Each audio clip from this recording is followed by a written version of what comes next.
राधे राधे मित्रों। जिस दिन हृदय में कृष्ण उतर जाते हैं उस दिन धर्म जाति नाम सब पीछे छोड़ जाता है। आज की कथा है भक्त रसकान की, जिनकी भक्ति ने यह सिद्ध कर दिया कि कृष्ण केवल पूजे नहीं जाते, वे जिए जाते हैं। और कृष्ण की भक्ति में जाति पात का कोई बंधन नहीं होता। रसकान का जीवन सुविधाओं से भरा था। कविता थी, प्रतिभा थी, पर शांति नहीं थी।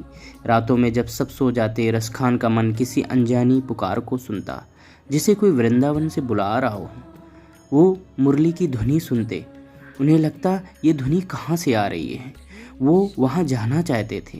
एक दिन किसी वैष्णव संत के मुख से श्री कृष्ण की लीला सुनी। नंद के आंगन की हंसी, यशोदा की डांट और मुरली की मधुर तान। कथा सुनते सुनते रसखान की आंखों से अश्रुधारा बहने लगी। उन्होंने कहा, यदि ये कल्पना है तो मैं इसी में खो जाना चाहता हूँ। वृंदावन पहुंचकर रसखान ने देखा, ये कोई नगर नहीं, ये तो जीवित भक्ति है। यमुना किनारे बैठकर वे घंटों बस यही कहते, हे श्याम मुझे अपना बना लो। कभी कभी वे मुरली की धुनी हवा में सुन लेते और नाच उठते। रसकान ने कभी भगवान से कुछ नहीं मांगा, न दर्शन न चमत्कार। उन्होंने कहा, हे कृष्ण, यदि मुझे भूल जाना पड़े तो भी चलेगा, बस आप मुझे कभी अपने से दूर मत करना। कहते हैं रसखान जब भजन लिखते थे तो शब्द नहीं आत्मा उतरती थी। उनकी कविताएं सुनकर कई कठोर हृदय भी पिघल जाया करते थे और बरबस वो श्री कृष्ण भगवान के मार्ग पर चलने पर विवश हो जाया करते थे। और अत्यंत घोर से घोर पापी भी भक्ति की राह पे चलने लगता था। जैसे रसखान की एक पवित्र पंक्ति है, मानुष हो तो वहीं रसखानी, बसों मिल गोकुल गाँव के ग्वारन।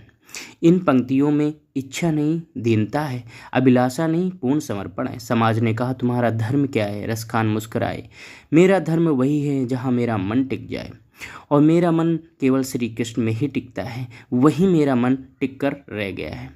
रसखान का अंत मृत्यु नहीं थी, वह तो कृष्ण में विलीन होना था। उनको वृंदावन की रज में उन्हें मिल जाना था और आत्मा श्याम के चरणों में। कृष्ण प्रेम तर्क नहीं मांगते, भक्ति में पात्रता नहीं प्यास चाहिए। जो कृष्ण का हो गया वह संसार का फिर नहीं रहता। रसखान ने कृष्ण को पाया क्योंकि उन्होंने खुद को खो दिया।